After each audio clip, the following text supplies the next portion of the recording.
Hi friends, welcome to my channel Snigdha వంటలు. ఈరోజు recipe వచ్చేసి డబుల్ కా మీఠా అండి. దీనికోసం అయితే 5 వరకు బ్లడ్ స్లైసెస్ అయితే తీసేసుకోండి.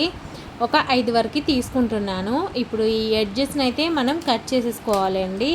ఎడ్జెస్తో చేసుకున్నా పర్లేదు, నచ్చకపోతే ఎడ్జెస్ అయితే తీసేసుకోండి. నేనైతే ఎడ్జెస్ కట్ చేస్తున్నాను. ఇలా కట్ చేసుకున్న తర్వాత ఇప్పుడు మనం ఈ బ్రెడ్ని 4 ముక్కలుగా అయితే కట్ చేసేసుకోండి. ఒక బ్రెడ్లో 4 ముక్కలు వచ్చేలాగా ఇలా కట్ చేసేసుకోవాలి. చూడండి, మనకి మంచి షేప్లో అయితే కట్ చేసేసుకోండి. మనం ఫ్రై చేసేటప్పుడు ఈజీగా ఉంటుంది ఇలా కట్ చేసేసుకోవడం వల్ల. ఇలా కట్ చేసుకున్న బ్రెడ్ ముక్కల్ని పక్కకు పెట్టేసుకోండి. ఇప్పుడు మనం ఈ బ్రెడ్ని అయితే ఆయిల్లోకి ఫ్రై చేసేసుకోవాలి. ప్యాన్ పెట్టేసుకొని డీప్ ఫ్రైకి సరిపడా ఆయిల్ని అయితే వేసేసుకోవాలండి. ఇలా ఆయిల్ వేసేసుకున్న తర్వాత ఆయిల్ అనేది బాగా హీట్ అవ్వనివ్వండి. మనకి బ్రెడ్ ముక్కలు అనేది చాలా తొందరగా ఫ్రై అవుతాయి కదా. ఇలా ఆయిల్ బాగా హీట్ అయిన తర్వాత బ్రెడ్ ముక్కలన్నిటినీ ఈ ఆయిల్లోకి అయితే వేసేసుకోండి. మనకి ఆయిల్లో ఎన్ని బ్రెడ్ ముక్కలు పడతాయో అన్ని బ్రెడ్ ముక్కలు అయితే వేసేసుకోండి. ఇలా వేసేసుకున్న తర్వాత 2 వైపులా మంచి కలర్ వచ్చేంత వరకు ఈ బ్రెడ్ ముక్కల్ని ఫ్రై చేసేసుకోండి. ఇలా ఫ్రై చేసుకుంటే డబుల్ కా మీఠా చాలా టేస్టీగా ఉంటుంది.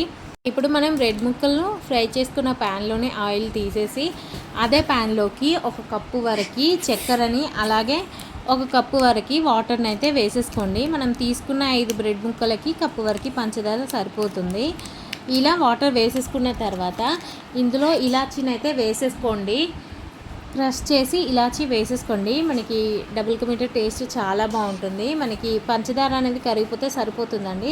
పాకం ఏమీ రానవసరం లేదు, జస్ట్ పంచదార కరిగితే సరిపోతుంది. ఇలా పంచదార కరిగిపోయిన తర్వాత చిటికడంతా రెడ్ ఫుడ్ కలర్ని అయితే వేసుకుంటున్నాను. ఇది పూర్తిగా ఆప్షనల్ అండి, మీకు నచ్చితే వేసుకోండి, లేదంటే స్కిప్ చేసేయచ్చు. ఇలా ఫుడ్ కలర్ వేసేసుకున్న తర్వాత ఒకసారి అయితే కలిపేసుకోండి.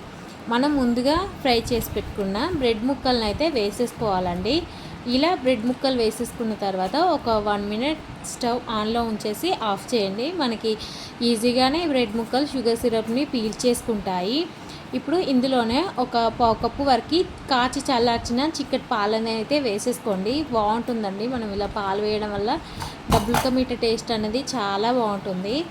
ఇలా పాలు వేసేసి ఒక 10 నిమిషాల పాటు పక్కకు పెట్టేసేయండి. మనకి డబుల్ కా మీఠా అనేది సెట్ అయిపోతుంది. ఈ వీడియో నచ్చితే లైక్ చేయండి, షేర్ చేయండి, అలాగే నా ఛానల్ని సబ్స్క్రైబ్ చేయండి. Thank you for watching Snigdha వంటలు.